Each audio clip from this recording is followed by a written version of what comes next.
Assalomu alaykum hammaga. Mana xudo xolasa bugun saharlikda daraxtlarimiz tagiga ertaki shopdorlar bahor giloslar o'z mevasini ushladi.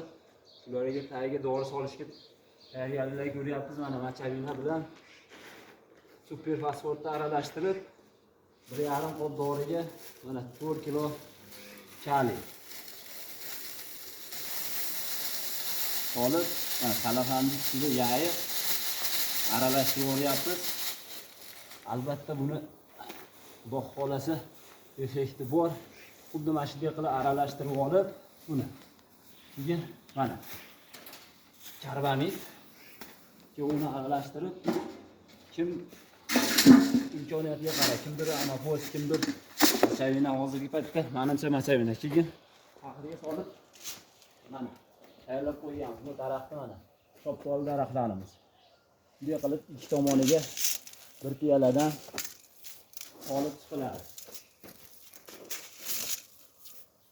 Kimga yoqqan bo'lsa like, podpiskani bosib qo'yinglar. Sog' bo'linglar, salomat bo'linglar.